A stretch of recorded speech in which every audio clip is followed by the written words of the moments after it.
Zoom or? We're live on everything. Okay, we can call this meeting to order at 6:34. This is the November 20th, 2025 episode of the Cobb Area Council. Episode. I like it. And Darlene's not here. Yeah, I'll do roll call.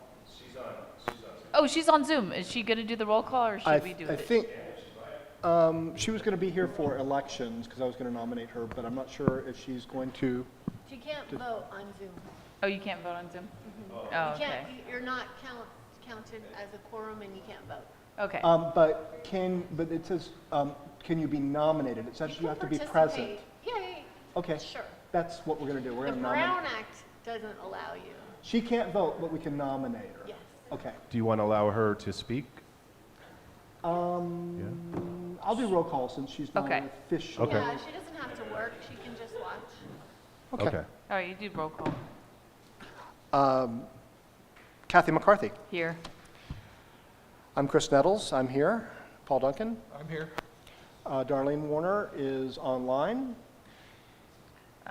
Joe Schneider Is absent. notified me he will be absent tonight, as has Jake Strickler. Jake Strickler. So we have Joe and Jake as absents, or as excused absences, right? Yeah. We'll Whatever. send a note down to the office and they can call their parents and find out.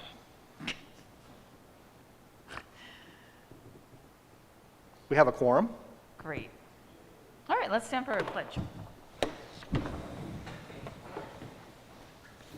Pledge allegiance To the flag of the United States of America, and to the republic for which it stands, one nation, under God, indivisible, with liberty and justice for all.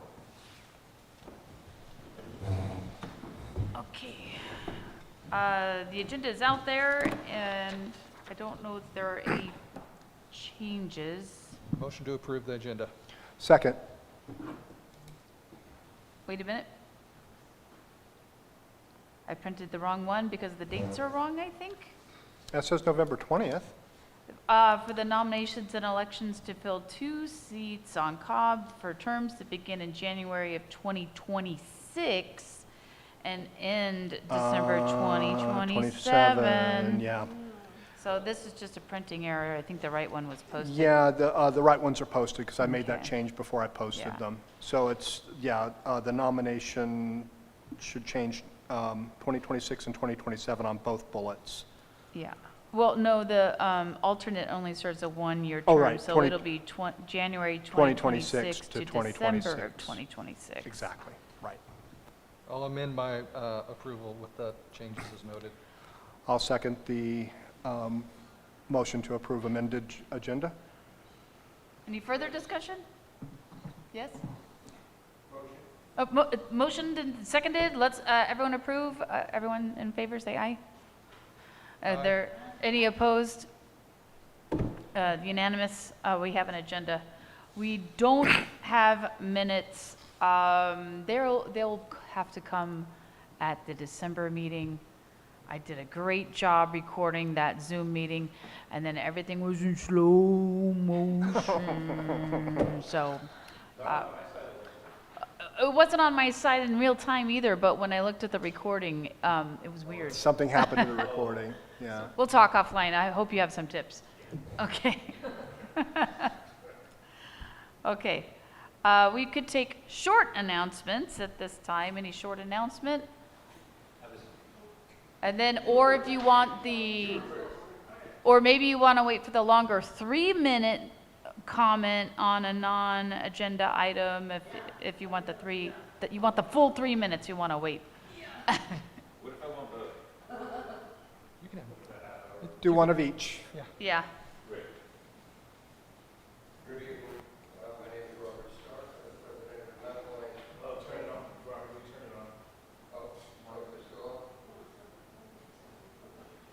How about that? Sounds good. Strangers in the night. Oh, never mind. My name is Robert Stark. I'm the president of Mountain Lions Club. Welcome. Just a quick reminder, there's still several hours left to get in your RSVP for the Friendsgiving on the 29th. We have that every year. It's a combination. It's put on by the Grovers and as a mountain lion event. And so the Lions benefit from it and the community benefits from it. So you can go to friends and family on the Facebook or something and find out about it. It's the week after Thanksgiving. A reminder that December 6th is the parent-teacher organization Breakfast with Santa. $10 for pancake breakfast. And there's raffle items and there's good stuff and whatnot. And behind me is the giving tree for Christmas presents for kids. There's a card on the tree there. You take the card. There's a family ID number there. You find that ID number on the sheets on the adjacent table. You put your name and phone number there, and then you fulfill that child's Christmas wish. So that's it, unless there's any questions. What day is Breakfast with Santa again? December 6th, December Saturday, the 6th. Breakfast with Santa? December 6th is Breakfast with Santa, correct? Yeah, December, 6th. yeah, Okay. yeah, Saturday, yeah. When are Giving Tree gifts due? I don't know. But it probably says it on the card. So, okay, thank you.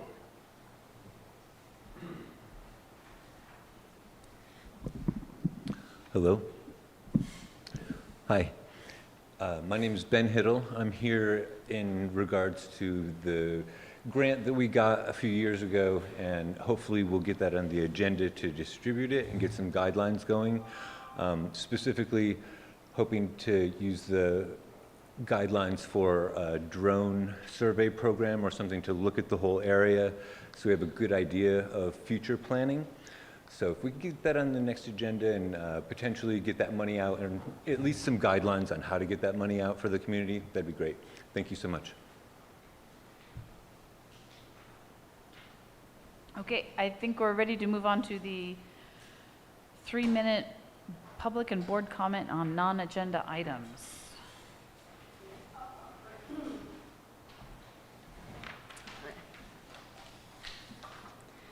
Good evening, everybody. My name is Kimmy Young. I'm one of the board members for Friends of Boggs Mountain, and I'm also the horse community liaison.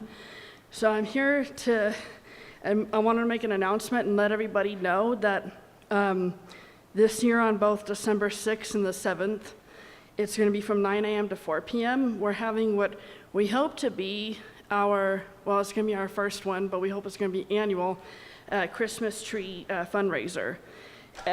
We are a local nonprofit, so any kind of money that we bring in goes directly back into maintaining the trails and stuff and any kind of construction that needs to be done up in Boggs Forest. None of us make any money with this at all. We're going to have all these trees. We have the express permission from Richie Booker with CAL FIRE up in Boggs to be doing this project. We cannot do it without him. Without his permission. So they're all going to be directly cut from Boggs. They're about 6 to 10 foot trees. They're going to be sold for $40 to $50 a piece. And like I said, we're going to be selling them at 16360 Highway 175. It's literally right there next to the Cobb Pacific gas station in the Old Timothy Toy parking lot. We're also going to be having a couple of wreaths and stuff too, so if anybody doesn't necessarily want a tree, but they'd like a wreath, we're also going to be having them for sale as well, but they are going to be in pretty limited supply. But again, it's on December 6th and the 7th from 9 a.m. to 4 p.m. So if anybody has any questions for me, I'd be happy to answer them. Jimmy, are you making the wreaths? Yeah, I agreed. I actually volunteered to Friends of Boggs to help them make the wreaths and stuff, but I don't stand to make any personal gain from this. I'm specifically wanting to help them rake in Yeah. more money and hopefully obtain more membership too, because that is something we are in need of constantly. Well, you make beautiful wreaths. That's what I was Thank you. Yeah, this and is you know, great. I've got flyers and stuff here for you guys too, so I'll set them here on the table. Yeah. Or set Is some there, of them on the is there table. any, is there anything on a website? Yeah, you know, I believe it's going to be posted on our Facebook page. It's, you just go onto Facebook and you look up Friends of Boggs Mountain. And we've also got our website too, which is, I believe it's friendsofboggsmountain.org. Okay, great. So people can find it in both places. Correct. Okay. Sorry, I did not realize it was you, Chris. I was looking at you. I was looking over there. That's okay. Yeah. And you got a question from the crowd here. Yeah. I'm just curious, because I know they planted a lot of ponderosa pine, but Christmas trees are usually got birds, so I'm just curious what. My understanding is that we are specifically going to be getting the Doug fir and stuff. And like I said, we actually have the express permission from Richie Booker with CAL FIRE, and they will not permit anybody just to go up there and cut down trees and stuff. You have to get permission from them. So, yeah. But, yeah. All right.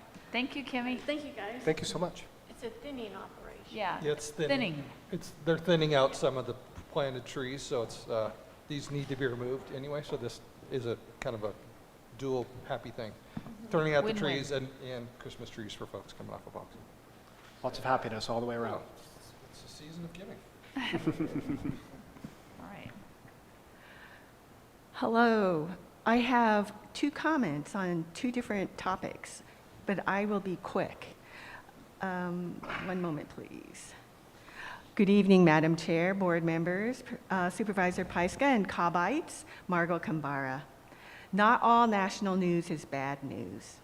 On Sunday, NPR, National Public Radio, aired a positive message about and from Lake County.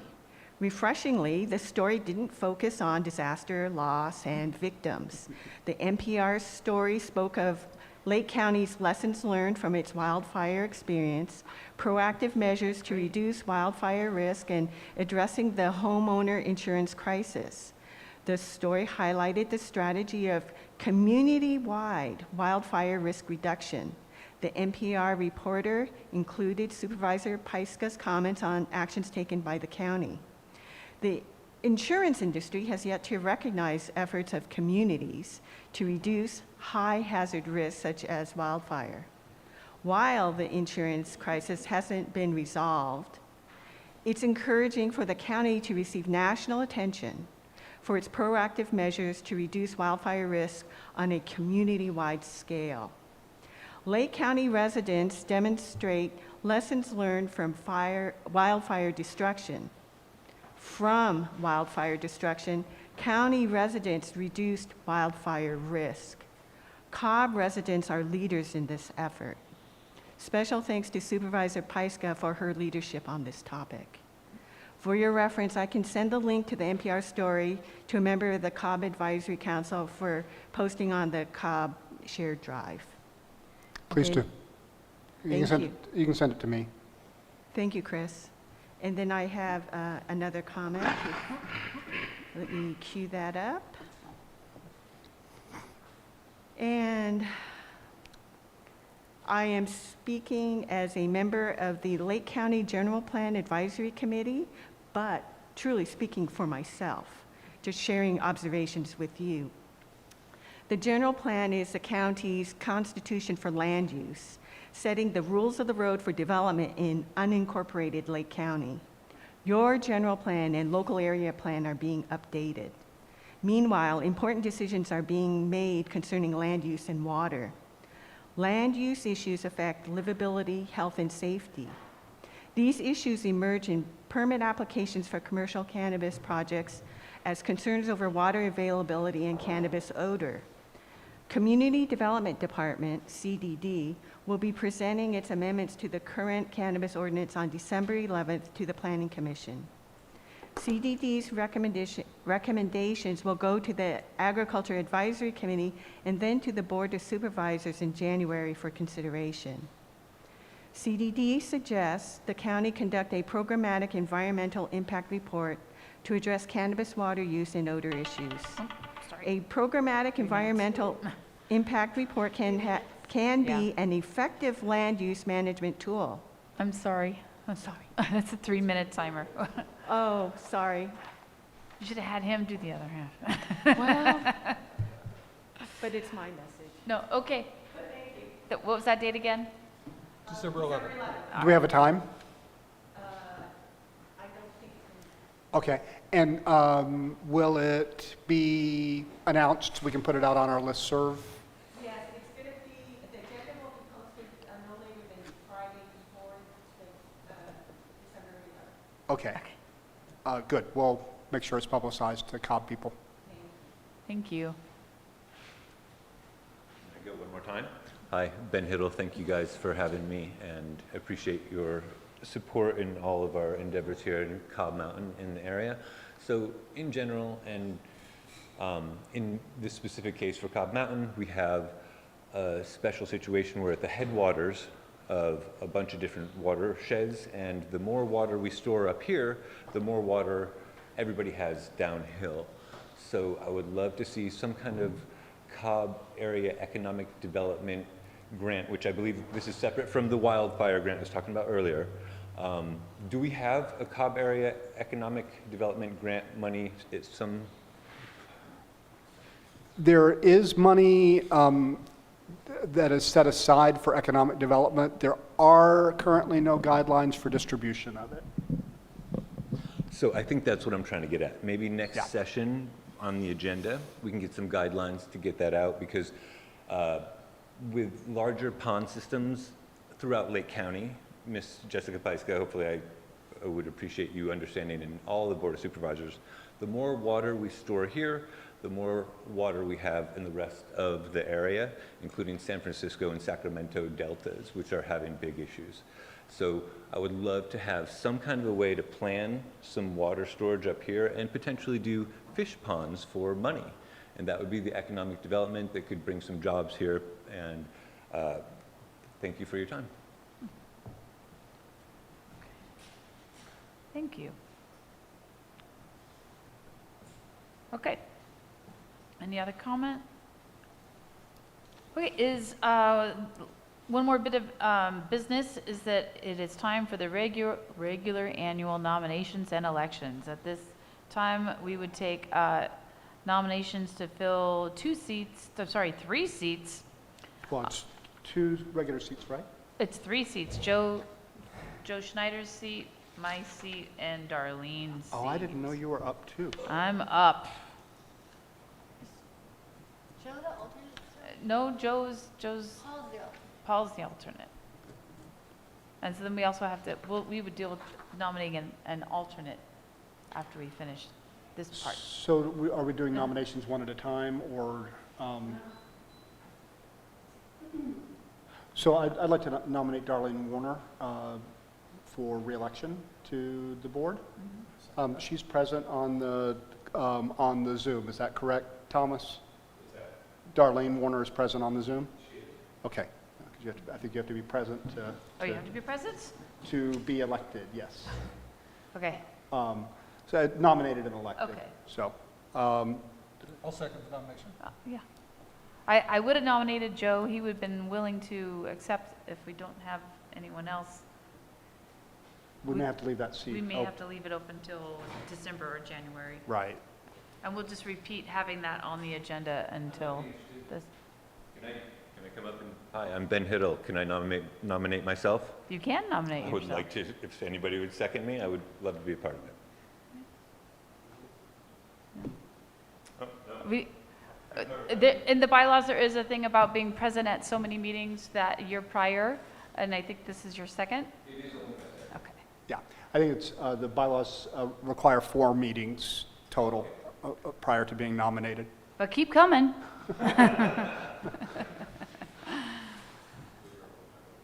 So we have an open nomination on the floor. Would For we do that Darlene? and then, Okay. and then do your nomination? Or we could do a slate. We could do a slate. So if we want to do a slate, I'll nominate Kathy McCarthy for reelection. I'll second. I'll accept. Excellent. So we have a slate. So we have a slate. So you should run this. I should run this. I guess we're open for discussion. We have nominations and second Are there any for, other nominations? Okay, sorry, no, that's okay. point of order. Hearing no discussion, we'll move to vote. All those in favor of the slate of Kathy McCarthy and Darlene Warner, say aye. Aye. Are there any opposed? Seeing none opposed, we've got a unanimous reelection of Kathy McCarthy and Darlene Warner. Congratulations. Thank you. And I think there may need to be paperwork to Yes. Supervisor Pyska. Yes, and then just as a reminder to everyone, the board does have final say. Right. These are Ah. recommendations to supervisors. We could recommend to them, and they might Um, not want us. It's all right, I think I missed one. But let's talk about Joe's seat. Yeah. And maybe we should consider the alternate becoming the official seat there and maybe Joe being the alternate because he does have difficulty making the meeting. Yeah, he's feeling under the weather today. Yeah, and we do have someone that comes very regularly in his year of being an alternate. So that is an option too. Would you consider moving into the regular seat? I'd accept that. Okay. He's so, ready. Yeah. Then I'll nominate Paul Duncan for the third regular seat. I would second that.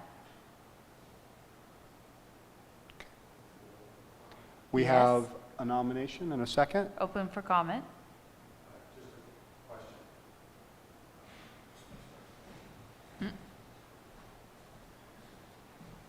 Just a quick question. I believe it needs to be public noticed, and I was just wondering what the timing, oh, No, it doesn't. doesn't? Okay, thank you. No. Yeah. We put it on last month's agenda that this is going to happen, so like everyone had prior warning a month ahead of time. And same verbiage. Yeah. Thomas, did you have something or? Oh, you're just moving microphones around. No, the camera decided to not talk to the joystick anymore. Oh, okay. Okay. So I'm trying to get this in the shot. So we have the nomination of Paul Duncan and a second. We've had discussion. Are there, we should move to vote. All those in favor of Paul Duncan as the third regular reelection seat signify by saying aye. Aye. Are there any opposed? Hearing none, congratulations. It's Yay. unanimous. And then, The alternate, I guess, will remain open until we have nominations, unless somebody wants to be nominated now. Well, you nominate Joe for the alternate. He's not Right. here.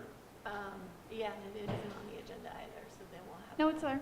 Oh, was the alternate here? I thought Nomin- it was just The new three. alternate. Oh, new alternate. Yeah, second We could do bullet. that in December, just leave it on the agenda for next month. Yeah, I think that's what we would do, is just leave it on the agenda for next month and leave it an open seat until we've got somebody that is qualified for nomination. Okay. All right. so We we'll- have a participant on Zoom that would like to speak. Okay, go ahead, participant on Zoom.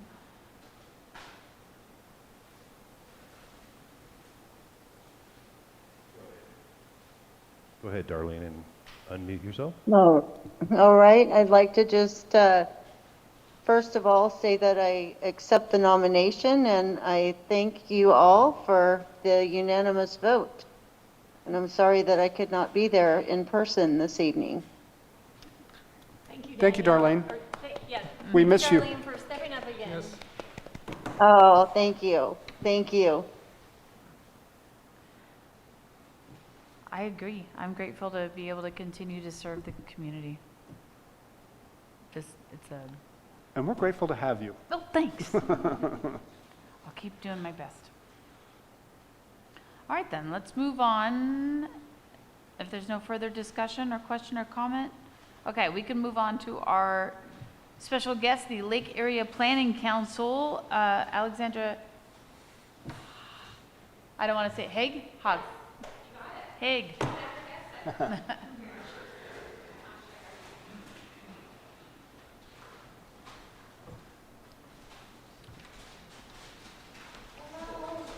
Oh. Oh, that would be awesome. Is this on?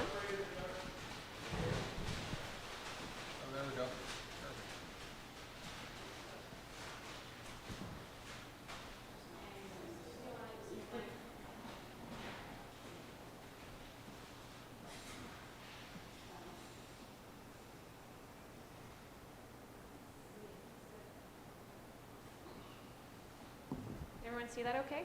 Yes. Is my mic on? No? Nope. Nope. How about now? Button? Now? Yeah. Okay, awesome. Hello. Good to see everyone. Thank you so much for the opportunity to be here to share some information about this exciting project going on in Lake County. Oh, now I hear myself. So my name is Alex Haig. I'm here. I'm a consultant working with Lake Area Planning Council on the Lake County Zero Emission Vehicle Infrastructure Plan.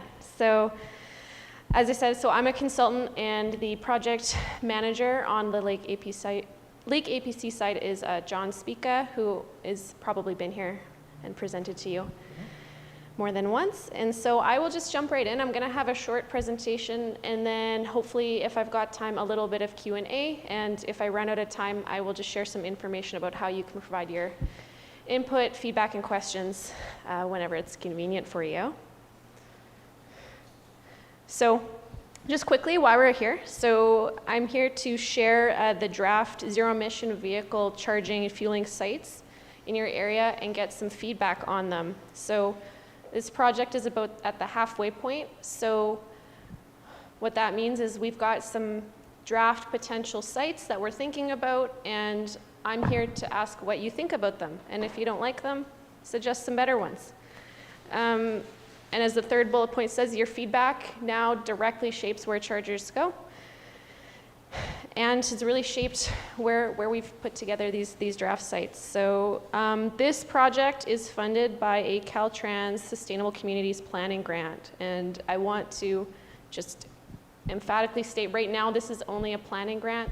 Currently, Lake APC does not have implementation or construction funds, but they do have the money to plan where to put chargers when money comes available in the future. And this is also a bit of a long-range plan. These chargers aren't gonna all go in overnight. It might be a couple years down the road, just as that money and opportunity becomes available. So again, just the key questions I'm gonna ask you are what do you think of the sites I'm gonna show you? And again, if they don't work out, suggest some better ones to me.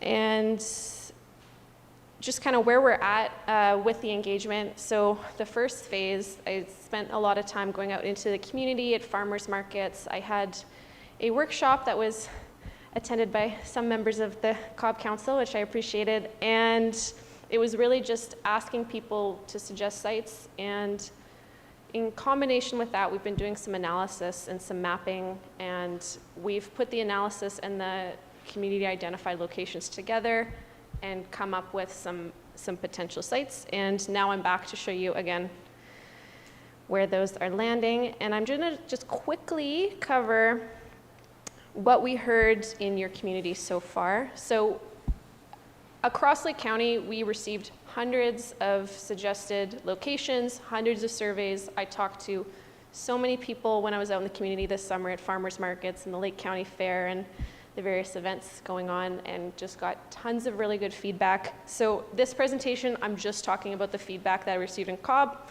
because I can't talk about the hundreds we did, but if you're interested, all of that info is online. So I'm gonna ask you for feedback about this specific geography, but if you have input and insights into other areas, please don't hold back. I'm not just asking for your input on Cobb, but so we received 16 location suggestions in or near the Cobb community. Some general themes that we saw from the feedback that we received so far is really strong support for Cobb as a regional charging destination. And not just in Cobb, but also throughout Lake County, really, really strong support for chargers and sites that are co-located with things that people want to do while they're here. So they want to shop, they want to eat, they want to go to parks. So we don't want to be putting chargers where people just have to sit in their cars on their phones. We want them to go out, we want them to spend money, we want them to enjoy their time. And supporting recreation and tourism was also a really strong community comment across Lake County again. And I'll dig into like the specific kind of suggested locations, but we received comments about the pool, elementary school, Boggs Mountain, is that pronounced correctly? Commercial centers, and also heard that there might be a future county park going on in the area, which I'd love to hear more about while I'm here, if there's opportunity. And I pulled out a couple quotes that I really liked, very like representative of the feedback that we got. So, Cobb is a convenient stop with things to do while charging, and great midpoint from the fast chargers in Napa Valley and Clear Lake. So as folks know that have EVs already, they're always looking for where to charge, and you know, we've got fast chargers around Lake County, but not a ton within Lake County.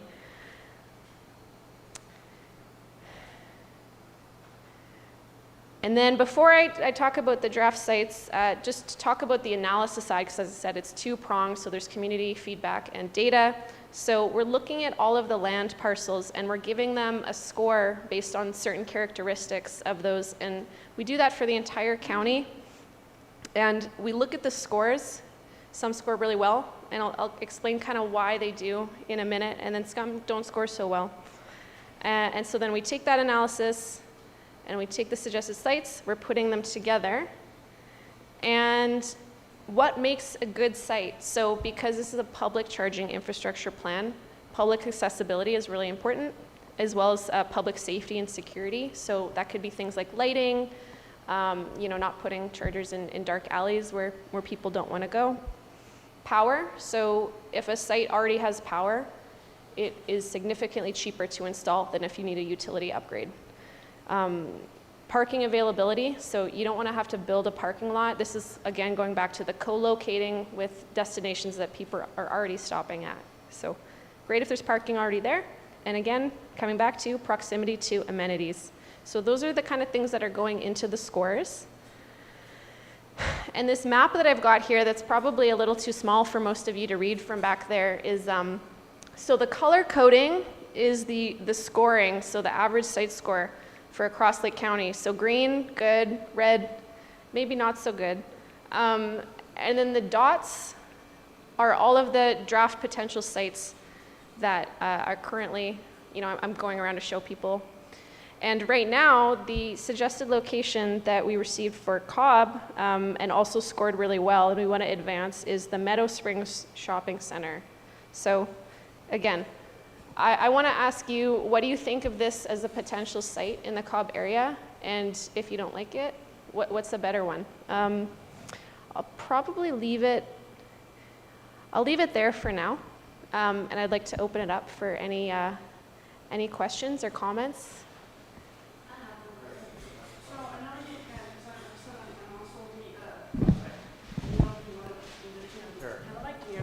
So I have a question for you really quick. So I don't know if you guys were able to hear me real well. So I'm also one of the board members for Friends of Boggs, and I'm the horse community liaison. So I heard you say that, you know, you guys had kind of thought about wanting to put one of these charging stations up in Boggs Forest. Whereabouts are you guys thinking about wanting to possibly put them? Thank you for the question. So Boggs Mountain didn't make the cut, but that was a suggested location that we got for the area. So I'm not super familiar with Boggs Mountain, but what I'm hearing is it probably doesn't make sense. And well, it didn't get selected, so we're on the same page there. I think we were pointing that out, Boggs Mountain, as the parking lot down by the Helitech spot. Okay. Where we do have a large parking lot. We could put chargers in there without hardly any impact. Okay. There's already parking area there, and there's security It is open, there's power, so, Okay, Yeah. So it maybe made sense because there's parking availability, there's power, it's safe and secure? correct. Okay, Yeah, that was some of the things. So no, there's no impacts to the actual forest itself. It's in a parking lot that's already designated parking. So. okay. Awesome. There's no lighting for. No, there is no lighting, but that's not a Yeah. hard upgrade. Another would be, there is, and I don't see it up here, but Loch Lomond would have potentially in that, by the Loch Lomond Resort up there, there is some. By the area. resort? The Loch Lomond Roadhouse Okay. Resort up in that area. Okay, There, it is private property, but that does have power, is accessible, is at an intersection, so there is a restaurant and a store there, and recreation across from the fire station, so across from, that may be okay. another location. That's another, it's a commercial property that you're, yeah, Yeah. right. Yeah. Thank you. Sure. Hi, are we only going to get one charging station, or can we have 3 or 4? No, that's a great question, and the answer is no. It might not just be one. As I said, this is a planning study, but it also needs to be planning with the understanding that there's always a finite number of resources and opportunities. So what this plan is looking at is we want to come up with sort of a prioritized list of sites for the entire county. And so I think that there's probably going to be a lot of viable sites in the Cobb area.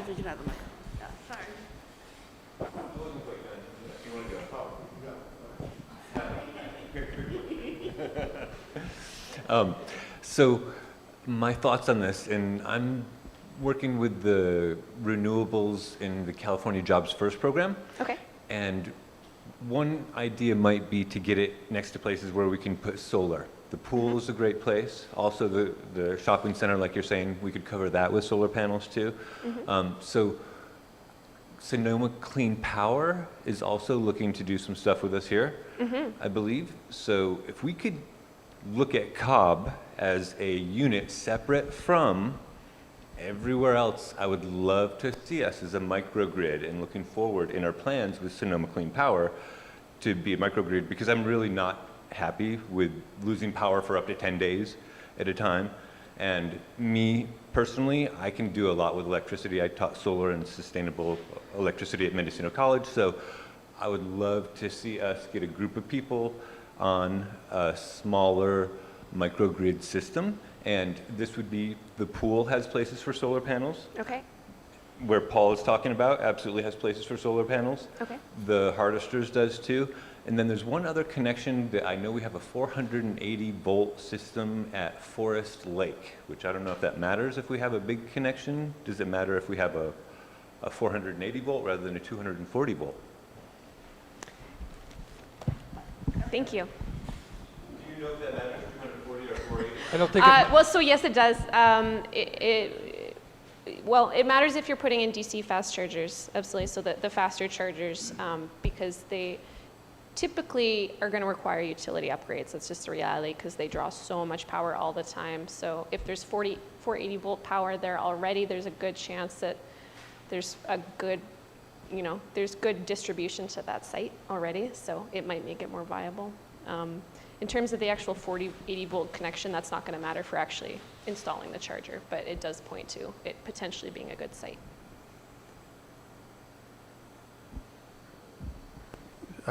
Alex, hi again.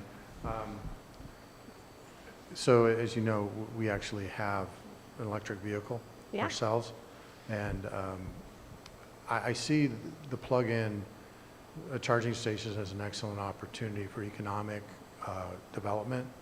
As someone that does have to, when I don't charge in Lake County because I'm close enough that I can charge at home, but when I do travel, I do look for certain characteristics, and I really encourage considering places where you have the amenities, like a shopping center, because if you don't, then it's like a lost opportunity for someone from out of town to come in and spend money. I know that in my personal driving situation, every time I parked, if there was an opportunity to spend money locally, I did. But if it was, say, in an area where there wasn't an opportunity or it was difficult, I didn't spend the money. And I think that was a lost opportunity for that area. I think that I'm not comfortable with the elementary school as a strategy. I'm not sure why I would go there. However, places where there's a lot of employment, like a hospital or a school, I think it would be more better if it was like a junior college. That might make more sense. But for someone that's just driving through, I would prefer to go to somewhere where there's shopping and amenities to eat and to check out the place. The pool's probably a good idea.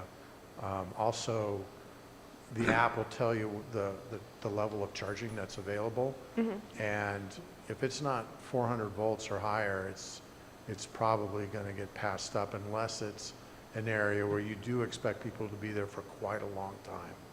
Like they're going to go to the park, or they're going to go swimming, or they're going to be working, and they don't mind being there for 4 or 5 hours. Because every time you go from a 110 to a 220, your charging speed quadruples. So from 220 to 440 or whatever, it quadruples again. So it's advantageous to have enough stations to make it low risk that you won't show up, and have all the stations occupied, and that the stations are fast charging. Okay, thank you so much. We live here. No offense, Tom, but the Cobb Center is absolutely the right place to be, because it is the grocery store, it is the coffee shop. The Meadow Springs Shopping Center? Yeah, it's okay. very close to everything. It is the town center. Okay. And I have an EV too, so that's where I would absolutely choose to stop in our little town. Of course, if there are more options, the places that have already been identified in the future, and Loch Lomond is there, the other resorts, if the private resort owners wanted to put them in, I think that's a great option too. But I think you've got it nailed. I think you got a lot of really good feedback. Great. And just going back quickly, you had a two-part question, and I only answered a second. So going back to your point about, is there only going to be one charger in this area? So I think that, again, the objective is to come up with a prioritized list. As of right now, this is the draft, very preliminary draft list that we're looking at. But even if not every viable site advances, the reality is some sites, this is a long range plan, they may not work out. And all of the community feedback and the suggested alternate sites help when you need to go back to the drawing board and come up with a plan B. So even if the list, it doesn't end up on the ultimate prioritized list, this feedback is extremely helpful, because yeah, it happens all the time. So, okay, so we have some support for the Meadow Springs Shopping Center, but we've got a few other, thank you.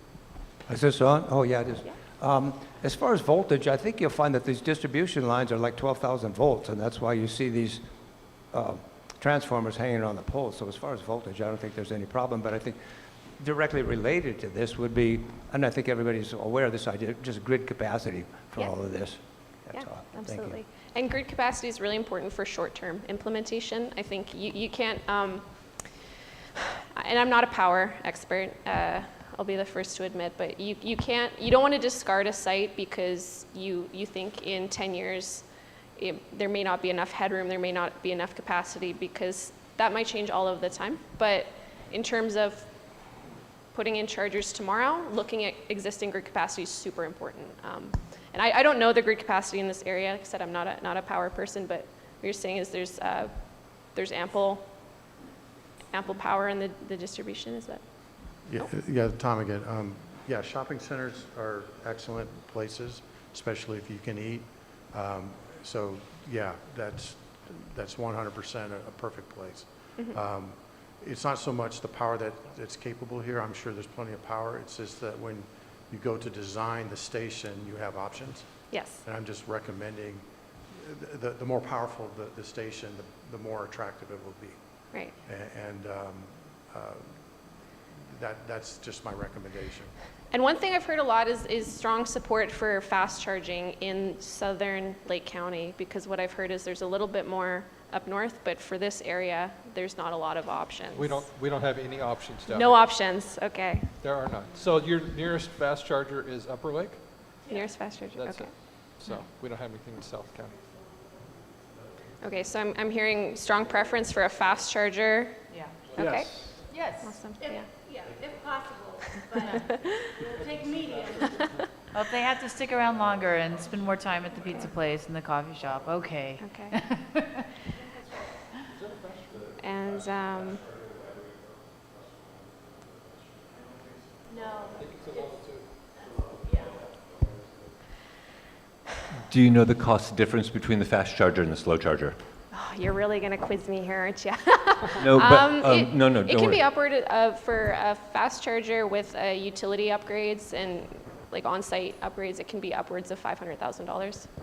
So it's probably cheaper for us to do a whole solar field and do our own DC system and our own stuff and create local jobs, is what I'm hearing, because that's $500,000. Well, don't quote me. It No, could no, be, no, could be no, I'm just upwards. I putting don't it know. out there. I don't know the solar price. I don't know the going rate for solar installation right now. But Yeah. I'll take your word. It sounds like you know your stuff. So Depends on how many cars, and there's Yeah. a lot to it, as you know too. Thank you. thank you.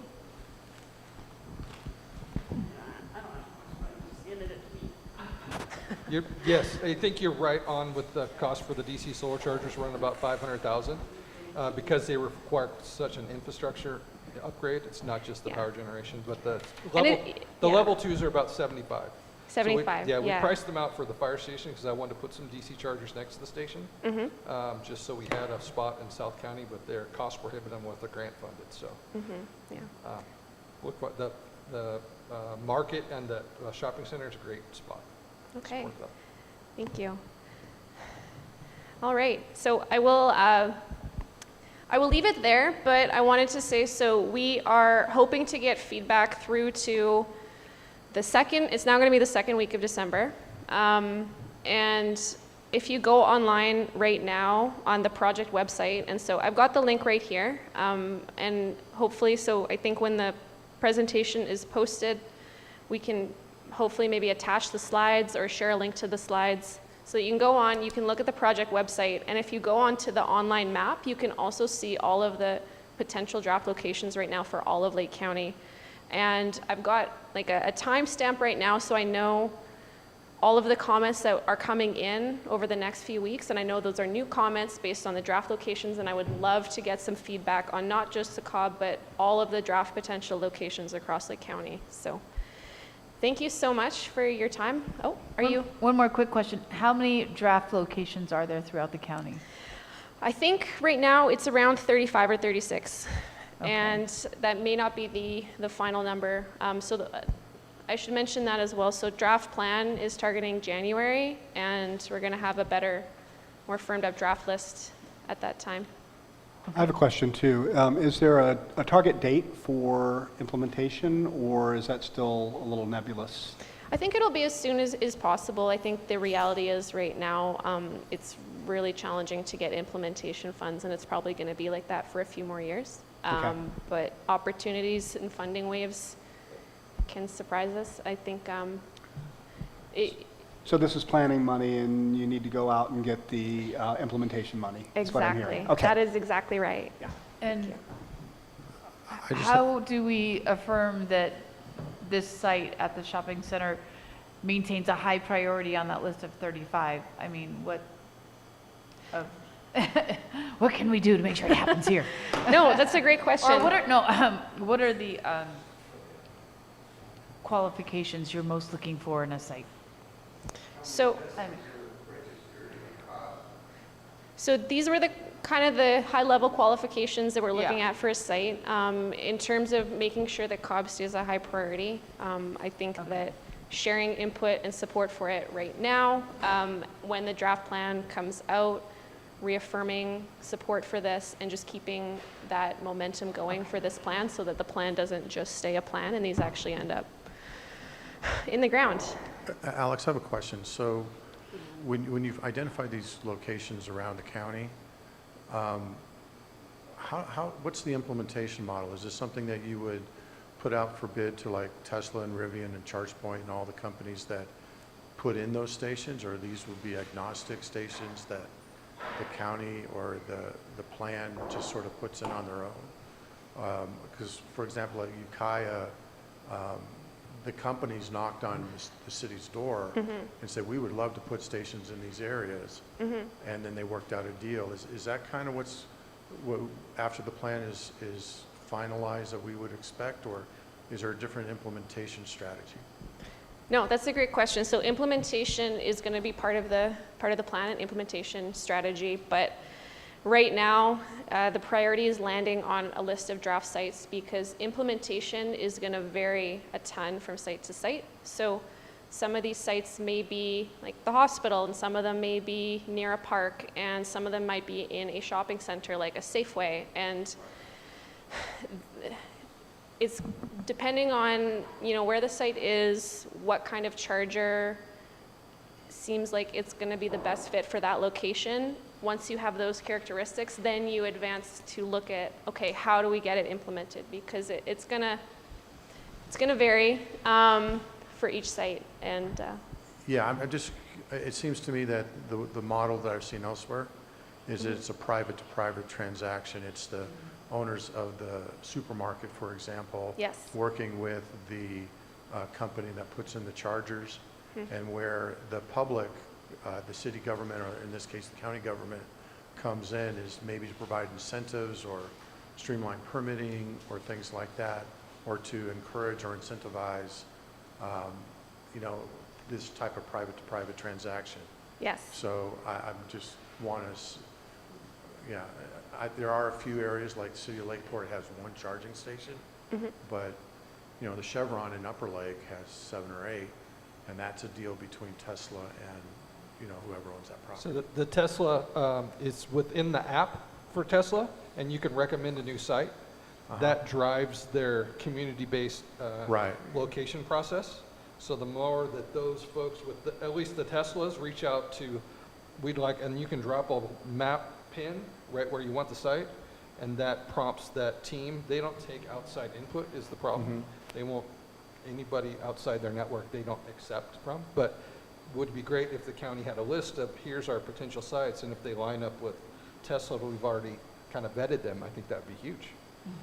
That'd be just a foot up for us, because now we're saying where we'd like them. Because they'll do it all. They'll put in the infrastructure. They'll put in the power. You know, if you want solar and that's part of the deal, they'll do it because they'll make the money off of it, and then the public gets the benefit.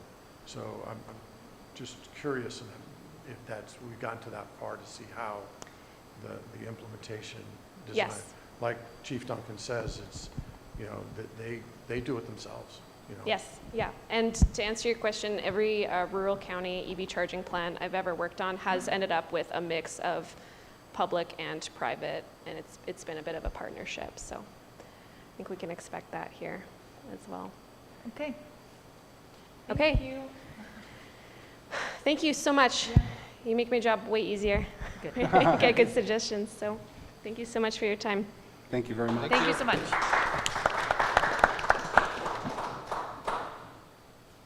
Okay, and we can get a hold of you anytime. I know that you've shared your information, so if people still have comments and suggestions, they can get to you.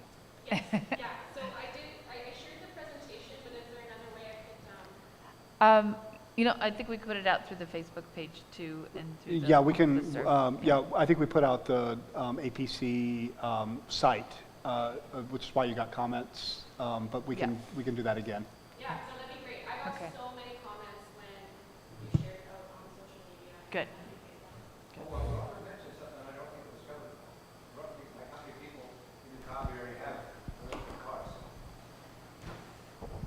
Well, the question was raised, and I don't think it was answered. How many people roughly in the Cobb area have electric cars?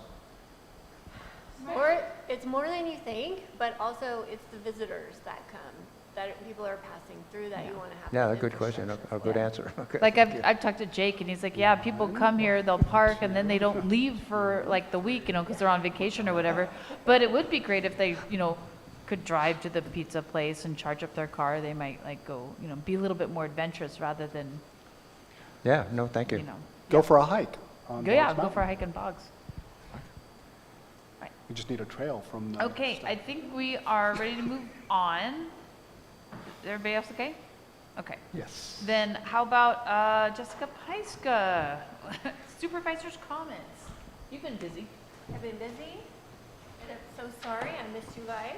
There was a couple months that I was on the road, so I didn't get to come. Yeah, fall is conference season, so I had a lot of conferences, but last month I was in DC because we're still working on the FEMA Act legislation for FEMA reform. I got a message from Lars yesterday that the contract for the road work, which everyone will remember, we changed the contract to do the asphalt.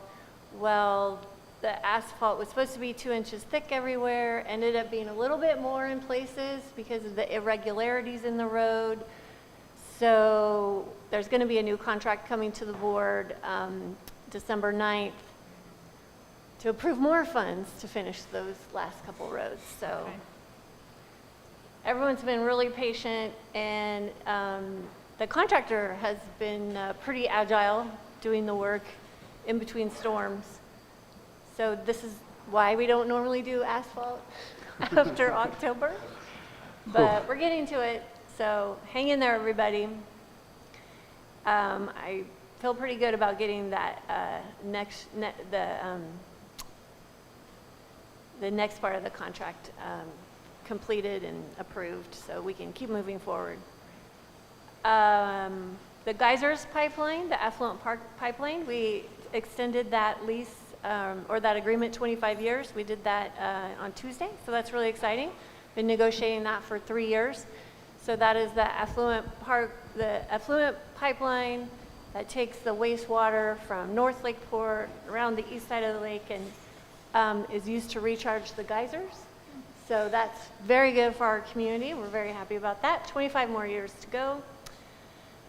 And I have a quick question for you about that. Is there revenue to the county associated with that? well, there is indirect revenue and indirect benefits.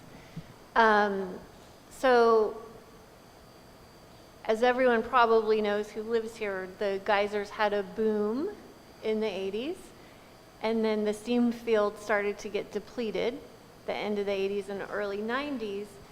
And if you were here back then, that's when Cobb School was bursting at the seams. There was just so much activity here. But then the steam field started to deplete, and you saw PG&E and other companies divest of their infrastructure and capital projects, and then Calpine started acquiring everything. And this pipeline was conceived during that time in the 90s to take the wastewater because the county, to grow, didn't have the ability also to process it. The county was sprinkling it, and you can't sprinkle it all year round because of rain and other issues. So it's called the Full Circle Pipeline. Goes all the way from North Lakeport, all the way around the lake, down to Middletown, and then up the mountain, and then there's a golden flange when the pipeline goes into the geyser steam field, and then the steam suppliers, which is Calpine and NCPA, they use that water for reinjection. Mm-hmm. And I think that water might also go in the cooling towers. I can't remember which is which, because it's effluent pipeline or water, which is not treated to the purity that tertiary is. Santa Rosa sends their tertiary treated water up, and so that's what's used for fire suppression and different things because it's cleaner. Got it. And there's also lake water that comes up at times too. So it really is the fuel that keeps the geysers going. So without this pipeline, without this contract, the steam suppliers would have to figure out a different way to keep the steam coming. So it continues to support jobs in the area. That's the indirect, right? Well, and- also the royalties that come to the county Yeah. are because of the energy that's produced. All right, and the royalties that go to landowners that have steam power as Correct, well. yeah. Okay. So then the county we don't have to build up all that infrastructure to treat that water either right now. Also And a benefit. it allows for growth for communities to build more housing because there's more ways to dispose of the water. Makes sense. Okay, I just wanted to understand the benefits. Yeah. So we negotiated that for about 3 years, came together and approved that contract this week. Some not so great news about insurance. The FAIR plan has submitted to the insurance commissioner increases for rates. And it's zip code by zip code across the state of California. And unfortunately, 95426 is one of the highest in the county. And so potentially that's a 43% increase for FAIR plan. Ooh. Yes. 43% is what the FAIR plan is asking for 95426. It's very high. That's unfair. There's a lot of things that I have in the cooker right now, but I can't quite let you know yet. But there's potentially some good news there. Some strategies that I've been working on for a while, so I can't wait to have that announcement for you soon. But I wanted you to know because that decision will be made in the spring. And is that the insurance commissioner that's making that decision? Who sets those rates? I know the request is into the Department of Insurance, and I think that's where, I don't actually know who makes it. And then if we wanted to make a public comment somewhere on the, I've asked, we had a legislative update from our state lobbyists on Tuesday, and I've asked what they thought the probability of those rates going through. They said they're really high. okay. I mean, a lot of this has to do with the LA fires. Of course. There's also the catastrophic modeling that's being considered now, so I'm just assuming it's going forward.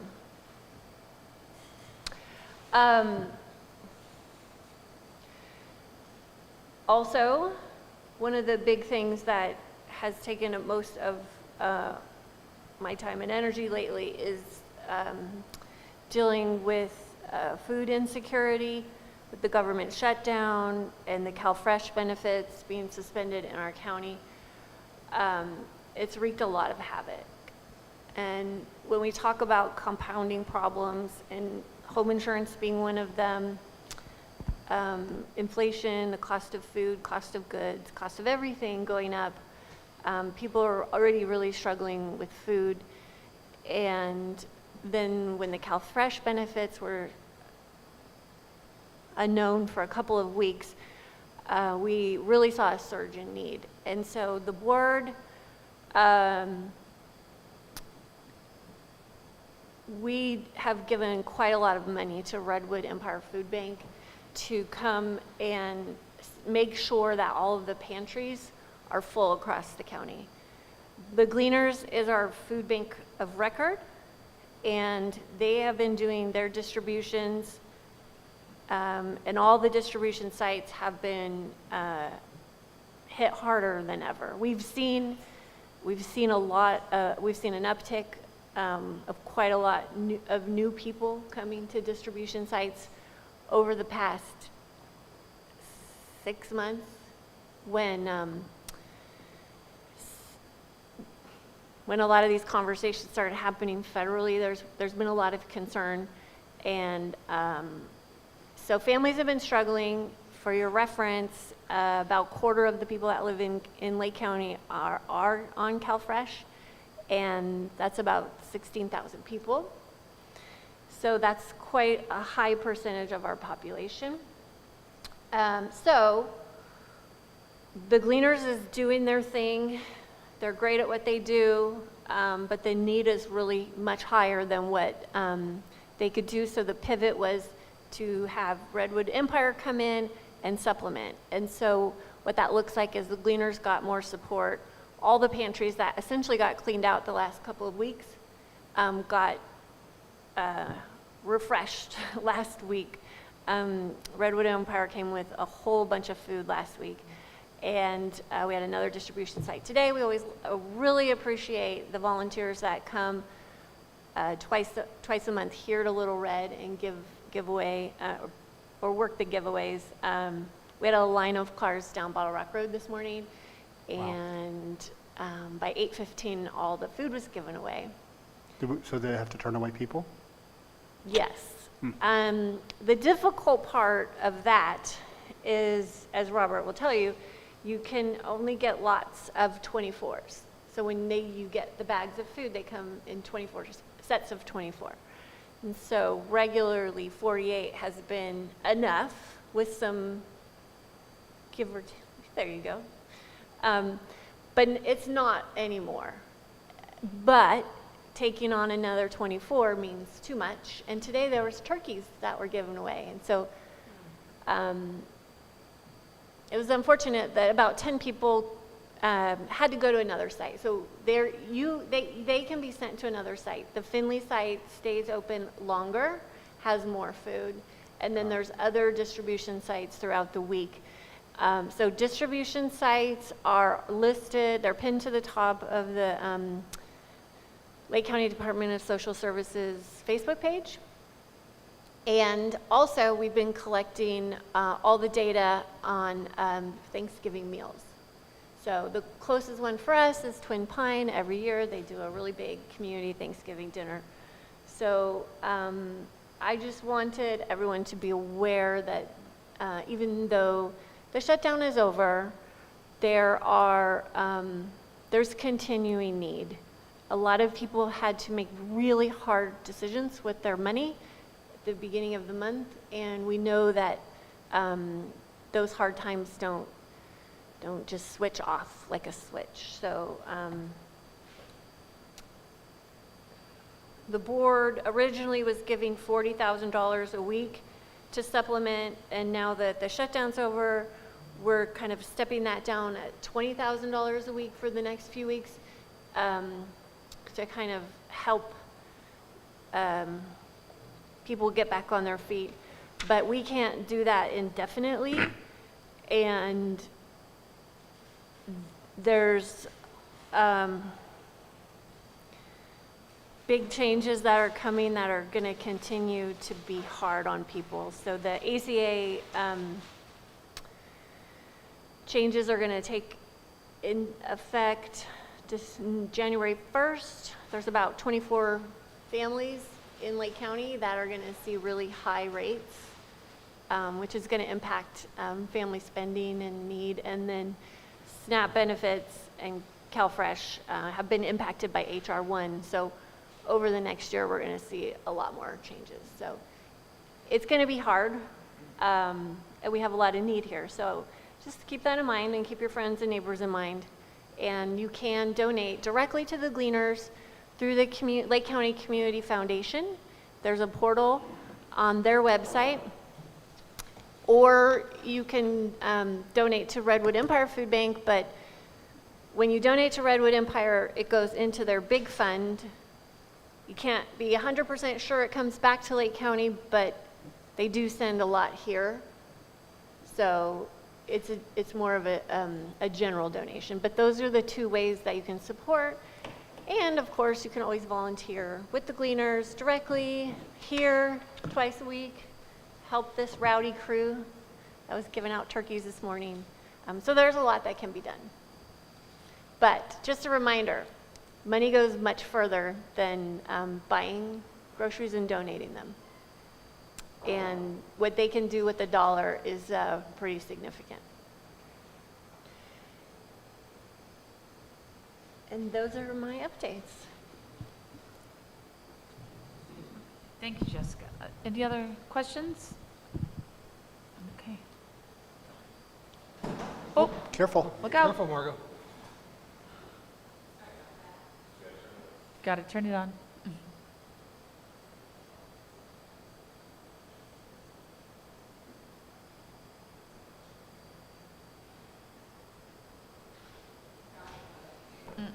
Sorry about that. Supervisor Pyska, are you getting more positive vibes from the federal government as far as FEMA is concerned?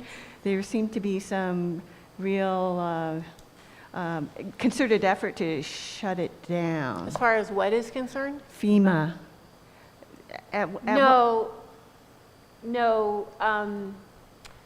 the general consensus is that the Texas flood stopped that conversation.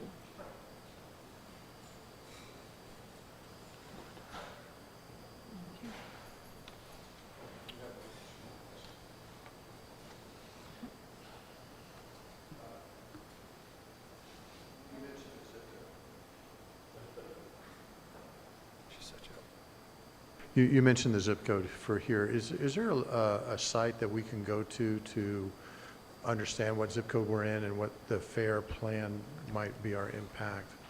Yeah, there is. I'm sure you can find it. Okay, all Yeah. right, thank you. And I just also want to thank you for all the work you've been doing for fire safety and getting the roads everywhere. Yeah, I think you have a pretty good supervisor here. So again, thank you for all the work you've done. Thanks. Oh, and it was great to hear you on NPR. Did you hear that? Did you hear that, Spot? I got text messages from all across the country. Yeah. I didn't want to text you because I felt like you probably got a lot of texts, but yeah, I was listening to it. All right. Thank you, Supervisor Pyska. Treasurer Chris, it's your turn. For a treasurer's report. Yes. I don't know. Is it on? Can you hear me?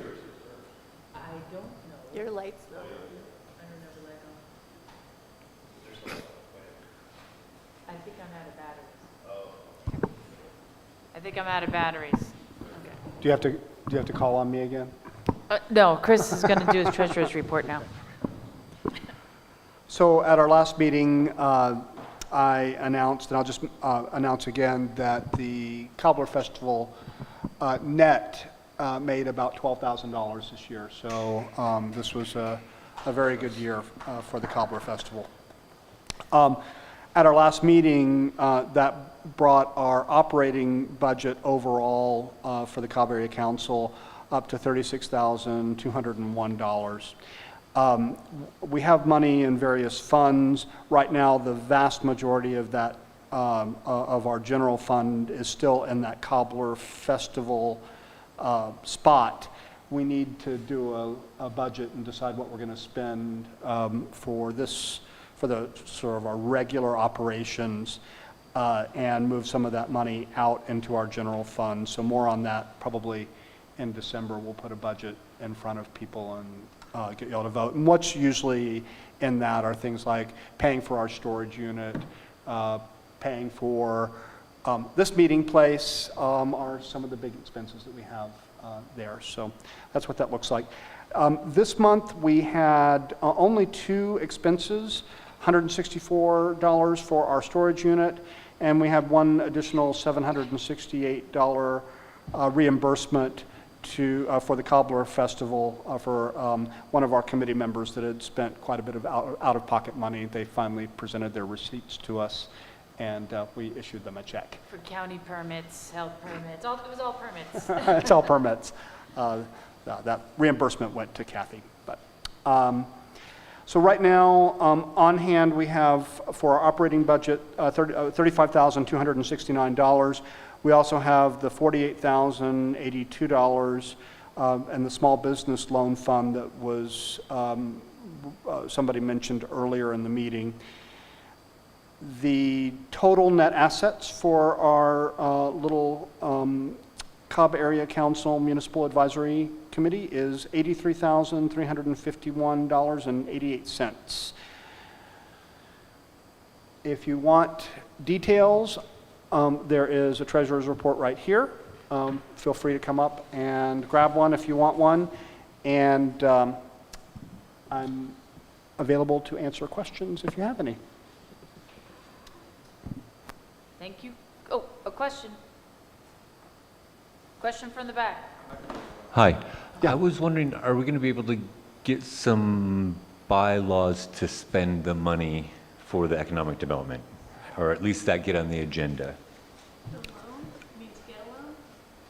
For this, it's called the small business loan right now, but it hasn't been being used to my understanding. And so potentially, if we get it on the next agenda meeting, we could talk about some kind of, So what really needs to happen, and I think I've said this before, is that we need this Economic Development Committee. Now I have a little bit of extra time on my hands in the next year or two. This Economic Development Committee is this committee that ultimately was like overseeing that. It needs to be revamped. We need a new chair. I can be a liaison to this council. And we do have some people, local business people who are interested in participating in that. But we need volunteers, people. We need interested people who can come and commit themselves to participating to this committee. Because, yeah, we can't just like decide on, Right. on a whim what we should do. We want to be thoughtful and strategic. And if you are interested in being the chair, come and see me. If we Or will set a not- date. Not just chair, but participating on the Yeah, committee. or just you want to be part of it, come on in. Let me know. how many members are a part besides the chair in the Economic Development Committee for a There's no quorum? limit. For a quorum, for a minimum. I don't have There's, the there's, bylaws right in front of me, I don't know. no, there's no, I mean, this isn't a committee that has a quorum necessarily. If you had a chair, a liaison, and at least one other member of the committee, it could begin to operate. But the more voices, the better. I hear you, but from what I'm hearing is it's just not a lot of voices or energy in that direction at all. So I'm not trying to be downplaying it, but the minimum might be what we have for the moment. But that sounds correct to me. And I offered to join a couple months ago when I was here before. I don't know if I have to be here for actually 4 different meetings before that as well, but I'm potentially interested. I will get in touch with you. Great. Do. I have emailed too and haven't gotten an email back except Chris. I got a Then we personal better one. double check our emails, because Okay. I know I've sent messages out and have not heard. So, Okay. We'll talk offline. Wonderful. Okay. All right. Paul Duncan, have we transitioned from fire season I think to we storm have. season? Okay. Yes. Madam Chair, yes, we have. For CAL FIRE, all of our rotor wing and ground attack equipment remains staffed until the 15th of December, at which time they will be sent home and laid off. The copter will return to McClellan Air Base for the winter maintenance cycle, but there may be times that you will see them up on base. They do a rotation in the north part of the state, so they could be here in quarters at some points, but not on a regular basis. Burn permits are not required in state responsibility area, which is Cobb. However, a Lake County air quality permit is required, and those can be obtained on the Lake County Air Quality Management District site. Our candy cane run for the Southland County Fire Protection District is Friday, the 5th of December. For Cobb, we'll get information out on our Facebook posts about the routes. Not much change from last year. And just a final reminder, as we come into winter with storms and trees down, don't approach any line or trees down. Remain clear of the area and call 911. And that is it for me. I'll take any questions. Cool. Yay for the candy cane run. Yay. December 6th. Exciting. 5th. December 5th. All right. Oh, we had a Thank lot you. going on. 5th, 6th, and 7th. Yeah. It's going to be It's yeah. Christmas in Cobb. It's Christmas in Cobb. It's Christmas in Cobb. Okay. Okay, we are on to committee reports. I got a message from Elliot regarding Magdalena's Fireways Communities. The news is there's no groundbreaking news on either the Firewise front or the Forest Health Committee. So I do have an update from via Mel for the Communications Committee. Oh, also, Darlene has one too. Oh. Yeah, she sent me. Okay, do you want to read Darlene's part? Doesn't matter, yeah. She'll read that? Okay. She'll read it? Okay. Okay, good. Yay, Darlene. I didn't, can you hear me okay? Yes. We got you. Okay, I didn't happen to make a copy of what I gave you, but check-ins are now starting at 6:15 rather than 6 p.m. on Wednesdays through the winter months. So that's the most update. And we have about an average of 35 check-ins during the past month. We have some upcoming reprogramming going on. Version 6 is coming up, which you should see lesser channels, and so it should simplify things. But don't worry about the reprogramming right now. Things are still working as they should. And Brian, Cobb 1, has the radios available for sale. You can email us at cobbalertnet@gmail.com if you wish to purchase radios. And you can also visit our website at cobbalert.net.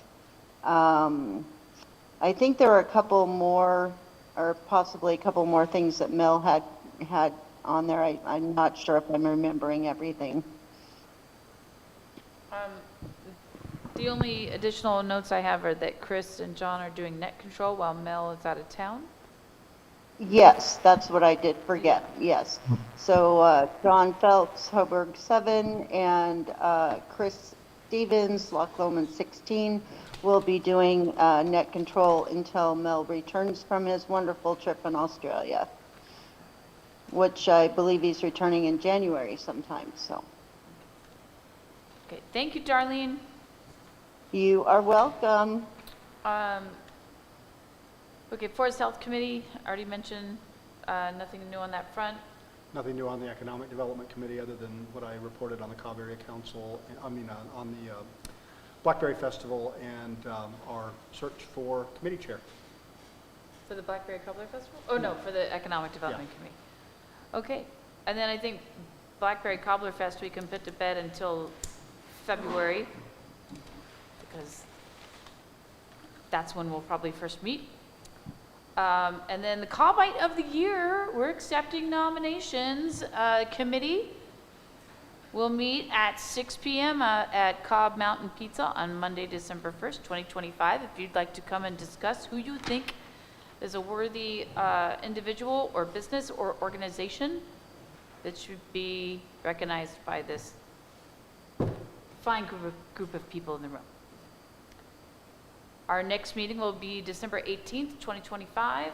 We'll have a short agenda, the Cobbite of the Year presentation. Make sure you wear a black tie or an ugly Christmas sweater, and we'll have a social to follow, I hope. Maybe there will be a room next door we could go to and support our local Lions Club and have good cheer. And a comment in the back.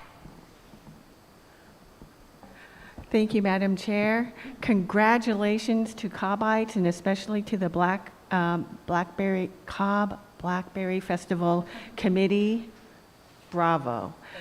Thank you. I have a suggestion, if the committee will indulge me, to promote economic development in Lake County, but also to give the Blackberry Festival a marketing edge. if we could promote locally grown blackberries, that would be such a bonus. But I know it can't be done in 1 year, but I would like to help however I can.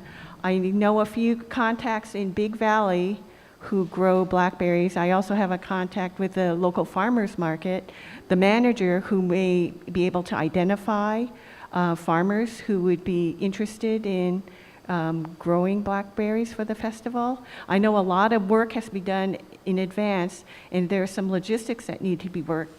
Like I understand you use individually quick frozen berries, and they were beautiful this year.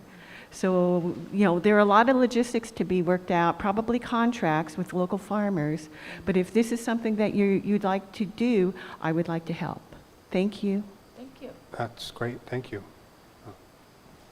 Okay, if there's nothing else for the good of the order, okay, we can adjourn. It's 7:59. Nice.